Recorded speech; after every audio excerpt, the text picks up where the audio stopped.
नमस्कार, स्वागत है आपका अपना जिला में। मैं हूं लविशा सिंह। आइए नजर डालते अब तक की हेडलाइंस पर। लाल कुर्ती पुलिस के साथ मुठभेड़ में घायल हुआ शातिर लुटेरा नावेद। महिला से लूटे थे कुंडल। 19 मुकदमे हैं लुटेरे पर दर्ज। एसएसपी शाम को खुद निकले सड़कों पर तो जगह जगह पर झलकते हुए जाम। फुलबाग चौकी के इंचार्ज को आदेश नहीं मानने पर किया लाइन हाजिर। पश्चिमी यूपी में पैर पसार रहे ईरानी गैंग ने की थी सर्राफा कारीगर से 50 लाख की लूट। एसएसपी डॉक्टर विपिन ताड़ा ने किया प्रेस कॉन्फ्रेंस में खुलासा। मुठभेड़ में 2 बदमाशों के पैर में लगी गोली। भूनी टोल पर सेना के जवान को बंधक बनाकर लाठी डंडों से जानलेवा हमला करने वाला 8वां आरोपी रवि भी पुलिस के हत्थे चढ़ा। सीसीटीवी फुटेज से हुई गिरफ्तारी। और गर्लफ्रेंड से झगड़े के बाद फांसी पर झूलते युवक के लिए देवदूत बने डायल 112 पर तैनात पुलिसकर्मी। दरवाजा तोड़कर बचाई जान। और अब खबरें विस्तार से। महिलाओं से कुंडल लूटने सहित कई वारदातों में शामिल शातिर लुटेरा नावेद लाल कुर्ती पुलिस के साथ ही मुठभेड़ में घायल हो गया। नावेद के पैर में गोली लगी है। उसके कब्जे से तमंचा, लूटा हुआ कुंडल, नकदी और कारतूस भी बरामद हुए हैं। ये मुठभेड़ लाल कुर्ती थाना इलाके के 0 माइल के पास हुई है। नावेद पर 19 मुकदमे दर्ज है। दरअसल 13 अगस्त को लालकुर्ती इलाके में महिला से कुंडल लूटे गए थे, जबकि 1 महीने पहले लोहियानगर इलाके में भी लूट हुई थी। पुलिस की जांच में नावेद का नाम सामने आया था। पुलिस आज चेकिंग कर रही थी, तभी सामने से नावेद आता हुआ दिखा और पुलिस ने उसे रोका तो नावेद ने पुलिस पर फायरिंग कर दी और जवाबी कार्रवाई में नावेद घायल हो गया, जिसे अस्पताल में भर्ती कराया गया है। नावेद जाकिर कॉलोनी का रहने वाला है। कुछ दिन पहले थाना लालकुर्ती क्षेत्र में एक लूट की घटना कारित की गई थी।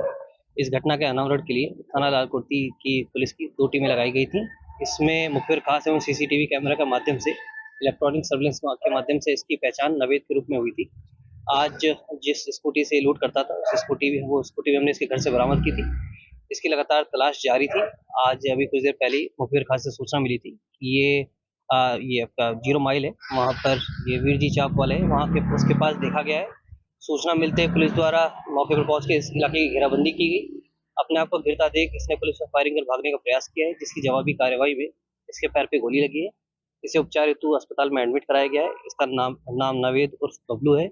एक बेहद शातिर किस्म का अपराधी है। इसके ऊपर 19 से अधिक मुकदमे हैं और ये कई थानों से जेल भी जा चुका है पहले। ये हमारे यहाँ लोहियानगर से भी वांछित चल रहा था। इसके पास से हमें एक तमंचा, जो लूटा हुआ कुंडल है और 4500 रुपये बरामद हुए हैं। स्कूटी है वो हमने आज दोपहर में इसे रिकवर कर ली थी।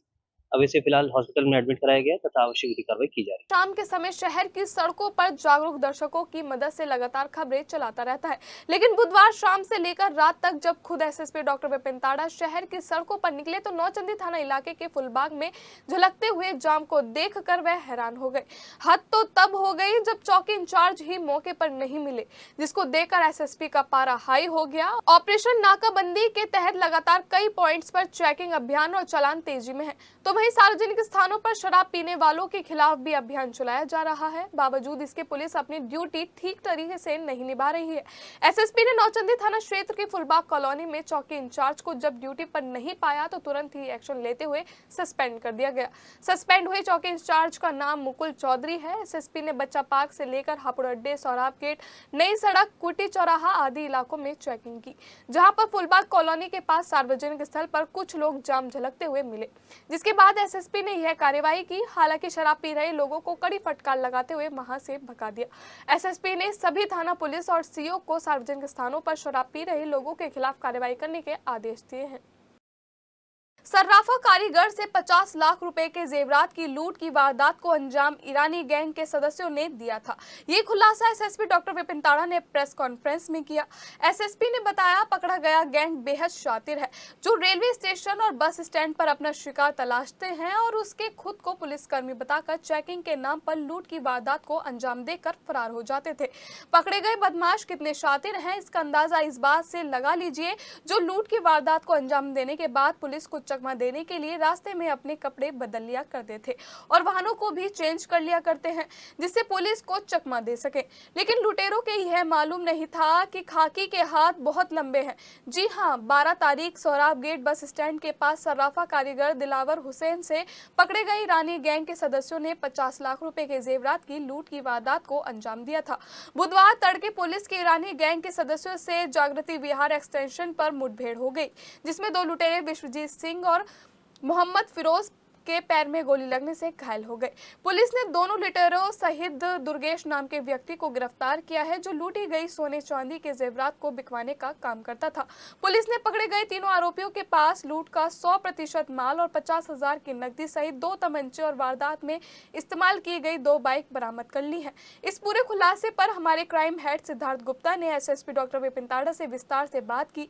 आइए सुनते हैं लूट के खुलासे की पूरी कहानी एसएसपी की जुबानी। पूरी एक टीम बनाई थी। सर्राफा कारीगर से हुई 50 लाख की लूट के मामले में पुलिस ने खुलासा कर दिया है। हमारे साथ हैं एसएसपी डॉक्टर विपिन ताड़ा, उनसे बात करते हैं। सर, जानना चाहूँगा कि कैसे इन अपराधियों ने वारदात को अंजाम दिया था, कौन सा गिरोह है और कहाँ से आया था?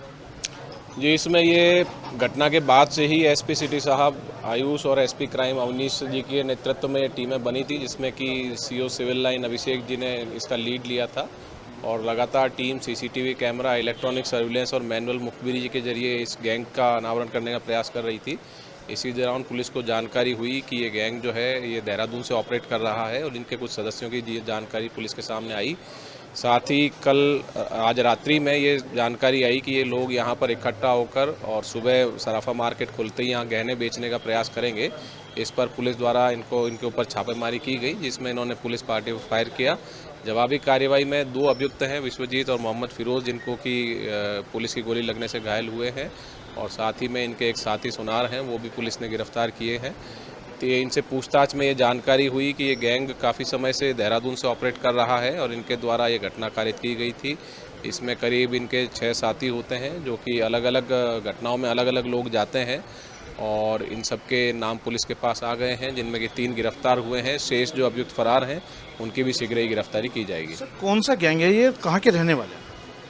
जी, इनमें से कुछ लोग पुणे महाराष्ट्र के और कुछ लोग भोपाल के रहने वाले हैं, और जो कि अभी कुछ लोग इसमें से देहरादून के रहने वाले हैं, जो कि अभी देहरादून में ही वहाँ रह रहे थे और वहीं से ऑपरेट कर रहे थे, और घटना होने के बाद ये वापस वहीं चले जाते थे। ईरानी गैंग से क्या ताल्लुक है इनका? इसमें जो कुछ सदस्य हैं वो ज़्यादातर सदस्य ईरानी बैकग्राउंड के हैं, और वो लोग देहरादून में अपना बेस बनाकर ये घटनाएं ठगी की, टप्पेबाजी के और लूट की कारित कर रहे थे। सर, इन्होंने पुलिस को चकमा भी खूब दिया और ये आपको भी मालूम है, हमको भी मालूम है, तो कैसे पुलिस इन तक पहुंची, इतना चकमा इन्होंने पुलिस को क्यों दिया? बड़ी शातिर गैंग है ये, पूरी तैयारी के साथ आते हैं। एक गैंग 2 भागों में विभाजित होती है। एक गैंग अलग जगह खड़ा होता है, इनकी एक टुकड़ी अलग जगह खड़ी होती है, और अगर कोई घटना कारित करते हैं तो उसके बाद तत्काल बाद ये अपना हुलिया बदल लेते हैं, और पूरे रास्ते में ये अपने कपड़े, जूते इत्यादि बदलते जाते हैं। और पुलिस को भी काफ़ी मेहनत करनी पड़ी, परंतु हमारी टीम ने इनकी शिनाख्त कर इनसे ना सिर्फ गिरफ्तारी की है, बल्कि इनसे माल भी बरामद किया है, जो कि करीब 300 ग्राम सोने से अधिक का माल बरामद हुआ है इनसे, और 50,000 रुपये बरामद हुए हैं। 2 चोरी की बाइक भी बरामद हुई है। जो सदस्य इनके फरार हैं उनके ऊपर भी पुलिस शीघ्र ही इनाम घोषित कर उनको भी गिरफ्तार करेगी। तो ये थे हमारे साथ एसएसपी डॉक्टर विपिन ताड़ा, जिन्होंने बताया कि किस तरीके से पूरा खुलासा किया है और 100% माल पुलिस ने बरामद कर लिया है। कैमरा पर्सन अमित सैनी के साथ सिद्धार्थ गुप्ता, सिटी हलचल। मेरठ के भूनी टोल पर सेना के जवान कपिल को बंधक बनाकर लाठी डंडों से जानलेवा हमला कर गुंडाई करने वाला 8वां आरोपी रवि भी पुलिस के हत्थे चढ़ गया है। पुलिस ने रवि को करनाल हाईवे के पास से गिरफ्तार किया है। पुलिस ने उसे कोर्ट में पेश किया, जहां से उसे जेल भेज दिया गया है। अब तक पुलिस 8 आरोपियों को गिरफ्तार कर जेल भेज चुकी है। दरअसल मेरठ के सुरपुर थाना इलाके के गोटका गाँव के रहने वाले कपिल सेना में जवान है, और जब वो छुट्टी बिताकर श्रीनगर के लिए रवाना हो रहे थे तो भूनी टोल पर उनके साथ टोल कर्मियों ने मारपीट की थी और खंबे से बांधकर लाठी डंडों से बर्बरता की थी। विरोध करने पर भाई शिवम और सुधीर को भी पीटा गया था। इस घटना से गुस्साए ग्रामीणों ने टोल पर धावा बोल दिया था और जमकर तोड़फोड़ की थी। जो घटना हुई थी थाना सरूरपुर में टोल पर, उसमें कुल 8 लोग हत्या के प्रयास में अभी तक गिरफ्तार किए जा चुके हैं और सभी को माननीय न्यायालय के समक्ष प्रस्तुत कर जेल भेजा गया है। जो एक अभियुक्त आज गिरफ्तार हुए हैं उनको भी माननीय न्यायालय के समक्ष प्रस्तुत किया जा रहा है।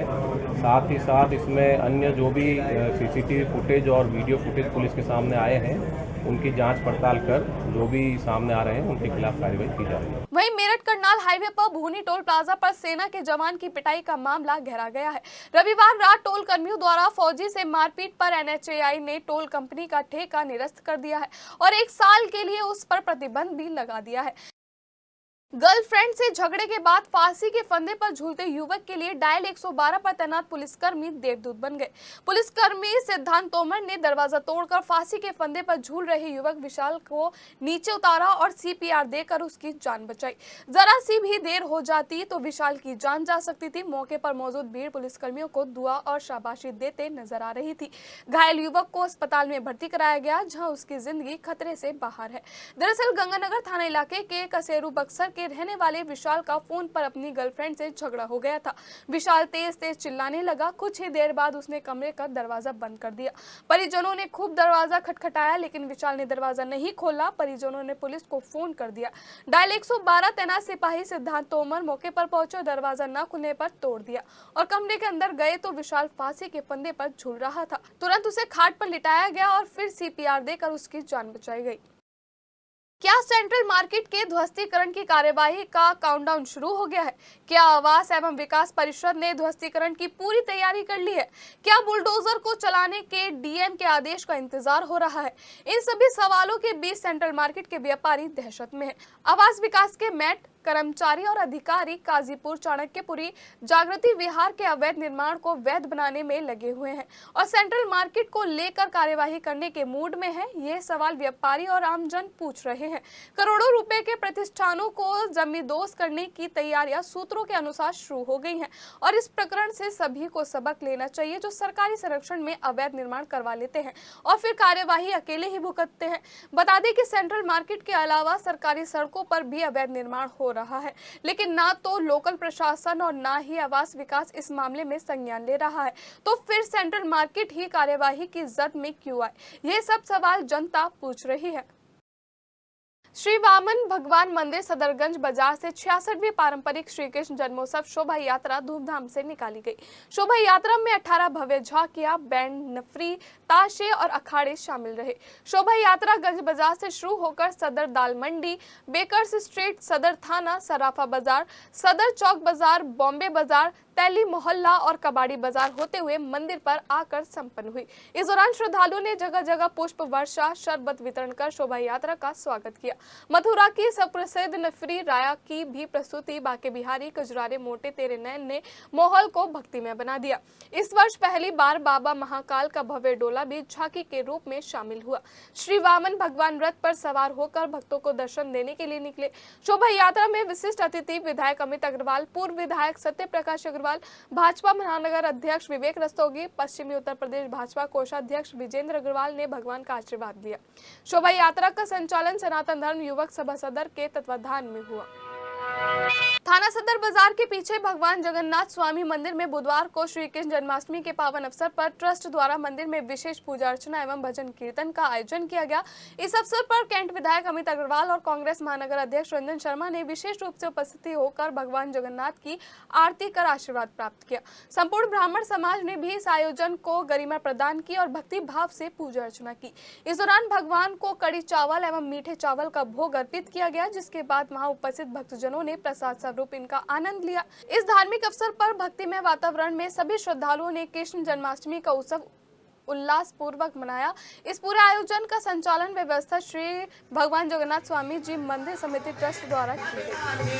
आज जगन्नाथ मंदिर में भगवान श्री कृष्ण की छठी का उत्सव मनाया गया, जिसमें सुबह 9 बजे से भजन कीर्तन किए गए। उसके औरतों ने नृत्य प्रस्तुत किया, भगवान का आराधन किया। उसके बाद कड़ी चावल का भोग लगाया, जिसमें एमएलए अमित अग्रवाल जी, कांग्रेस के महानगर अध्यक्ष रंजन जी और बाकी काफी लोगों ने आके पूजा अर्चना की, आरती करी और उसके बाद प्रसाद ग्रहण किया। आज भगवान जगन्नाथ मंदिर के अंदर भगवान कृष्ण जन्माष्टमी का छठी उत्सव मनाया गया। बड़े धूमधाम से सभी भक्तगण आए, भगवान का प्रसाद ग्रहण किया गया और सभी लोगों ने भगवान का भजन का आनंद लिया और मंत्रमुग्ध होकर बड़े आनंद से भगवान की भक्ति भाव से भजन को सुना। दिल्ली के कुत्तों को कैद करने के खिलाफ मेरठ में पशु प्रेमियों ने जोरदार विरोध दर्ज किया। प्रदर्शनकारियों का कहना था कि कुत्तों को बंद करना समाधान नहीं है, बल्कि उनका समय पर टीकाकरण और नसबंदी ही असली उपाय है। प्रदर्शनकारियों ने सवाल उठाया कि केंद्र सरकार को अपनी प्राथमिकताएं जैसे लड़कियों की सुरक्षा, चोरी और अन्य सामाजिक मुद्दों पर केंद्रित करनी चाहिए, न कि कुत्तों को कैद करने पर। उनका कहना था कि सुप्रीम कोर्ट की टिप्पणी के बाद मेरठ समेत कई जगहों पर लोग अपनी मनमानी करने लगे हैं, जबकि अभी अंतिम फैसला आना बाकी है। हमें विश्वास है कि सुप्रीम कोर्ट इतने सारे पशु प्रेमियों की आवाज को नजरअंदाज नहीं करेगा। अंतरा असहाय का सहारा सेवा सोसाइटी के अध्यक्ष अंश अहलावत ने कहा कि अगर नगर निगम ने समय पर कुत्तों का टीकाकरण और नसबंदी की होती तो आज यह स्थिति पैदा नहीं होती। कोर्ट ने ये फैसला दिया था कि डॉग्स को केज में रख दिया जाएगा, सारे दिल्ली के डॉग्स जो है उठा करके एक जगह बंद कर दिए जाएंगे। उसके लिए आज हम इकट्ठे हुए हैं। जितने भी हैं सब एनिमल लवर हैं, सब जानवरों के लिए काम करते हैं। और डॉग तो ऐसा जानवर है जो सबके घरों के बाहर होता है, चाहे बड़ों का ना कर पाए, पर उनको तो सब यहाँ पे खाना खिलाते हैं जितने भी। ये मांग है हमारे कि इनकी नसबंदी की जाए और इनका टीकाकरण किया जाए और जहाँ ये रहते हैं वहीं रहेंगे। समान कार्य समान वेतन की मांग को लेकर पीआरडी के सैकड़ों जवान बुधवार को कलेक्ट्रेट पहुंचे। इस दौरान उन्होंने सीएम योगी को संबोधित ज्ञापन डीएम कार्यालय पर सौंपते हुए बताया कि समान कार्य समान वेतन की मांग को लेकर पीआरडी के जवान पिछले काफी समय से संघर्ष कर रहे हैं, लेकिन उनकी समस्याओं का समाधान नहीं किया जा रहा, जबकि हाई कोर्ट के आदेश के बावजूद उनकी मांगों को पूरा नहीं किया जा रहा है, जिसके चलते सभी पीआरडी जवानों के अंदर रोष है। हमारा पीआरडी विभाग है, सन 33 में इसका गठन हुआ था और 1948 में एक्ट इसको से लागू हुआ है, ये 1948 एक्ट से। ठीक है, तो जो हमारा कोर्ट से एक आदेश हुआ था कि समान कार्य समान वेतन का, जो कि 1 अप्रैल 2025 से लागू कराने के लिए कोर्ट ने बोला था और 30 जून तक देने के लिए बोला था कि 30 जून तक हर कीमत पे इनको दे दिया जाए, जो कि अब तक नहीं दिया गया है। तो केवल हम डीएम साहब को ये ज्ञापन देने के लिए आए हैं, जो हमारा जो आदेश हुआ है उस आदेश को आगे पहुंचाए, मुख्यमंत्री तक पहुंचाए, जिससे हमारे आदेश पालन हो सके। ये हमारा आदेश है, Hyderabad high court second batch का स्पेशल अपील है हमारी। ये देखिए, आप इसमें डेट देख सकते हैं। यहाँ पे 600 रुपये प्लस 55% डीए को 28/5/2025 को ये आदेश हुआ था कि इनको 1 अप्रैल 2025 से इनको समान कार्य समान वेतन दीजिए और 30 जून तक इसको देते हुए हमारे पास इसका हल्फनामा लाइए, लेकिन इसको अब तक नहीं लागू किया गया है। हमारी केवल मांग ये है कि इसको लागू किया जाए। भारतीय किसान यूनियन अम्बावता के राष्ट्रीय अध्यक्ष चौधरी ऋषिपाल अम्बावता ने कमिश्नरी पर किसान की पंचायत में कहा कि सरकार किसानों का उत्पीड़न न करे और सरकार को चेतावनी देते हैं कि किसानों का उत्पीड़न बंद नहीं किया और गन्ने का पूरा भुगतान नहीं किया तो आंदोलन को मजबूर होना पड़ेगा। यदि सरकार फिर भी नहीं चेती तो लखनऊ जाकर पूरी भारतीय किसान यूनियन अम्बावता 1 माह के अंदर विधानसभा का घेराव करेगी और जब तक किसानों की एसपी गारंटी योजना पूरी तरीके से लागू नहीं होगी तब तक किसान पूरे देश में आंदोलन करता रहेगा। किसानों की जो समस्या है, किसान की एमएसपी का है, बुढ़ापा पेंशन है, गन्ने का मूल्य है और जो ये डॉन घूम रहे हैं गाँव में, जो चोरी का ये मामला है, अब सरकार हर उस पर विफल है और अपने प्रिय नेता सतपाल मलिक जी को श्रद्धांजलि देने के ये मुद्दों पर लेकर के और हम आंदोलन के लिए शुरुआती के लिए हमने यहाँ तय करा है आज की पंचायत यहाँ मेरठ में करने के बाद में और हम दिल्ली में आंदोलन करें। बुढ़ाना गेट पर कांग्रेस कार्यालय में महानगर कांग्रेस कमेटी मेरठ द्वारा राजीव गांधी की 81वीं जयंती सद्भावना दिवस के रूप में मनाते हुए सभी ने राजीव गांधी के चित्र पर पुष्पांजलि अर्पित कर देश के भविष्य के लिए समर्पण भाव से कार्य करने की शपथ ली। इसके बाद सभी कांग्रेस कार्यकर्ता इकट्ठा होकर लालकुर्ती स्थित प्रेम निवास और प्यारेलाल जिला अस्पताल पहुंचे, जहां उन्होंने गरीब और असहाय लोगों को फल वितरित किए। इस दौरान महानगर अध्यक्ष रंजन शर्मा ने बताया कि भारत के पूर्व प्रधानमंत्री, दूरदर्शी नेता और आधुनिक भारत के शिल्पकार राजीव गांधी देश के सबसे युवा प्रधानमंत्री थे, जिन्होंने भारत को 21वीं सदी के लिए तैयार किया। उन्होंने देश में सूचना प्रौद्योगिकी, कंप्यूटर और दूरसंचार क्रांति की नींव रखी, जिससे आज भारत डिजिटल युग में अग्रणी है। साथ ही उन्होंने शिक्षा के क्षेत्र में नए सुधार लागू कर युवाओं को विज्ञान और तकनीकी के क्षेत्र में आगे बढ़ने के अवसर दिया। आज राजीव जी की जयंती का कार्यक्रम है। मैं उन्हें अपनी तरफ से श्रद्धासुमन अर्पित करता हूं और देशवासियों से तो राजीव जी के जन्म दिवस की शुभकामनाएं देता हूं और इस संकल्प के साथ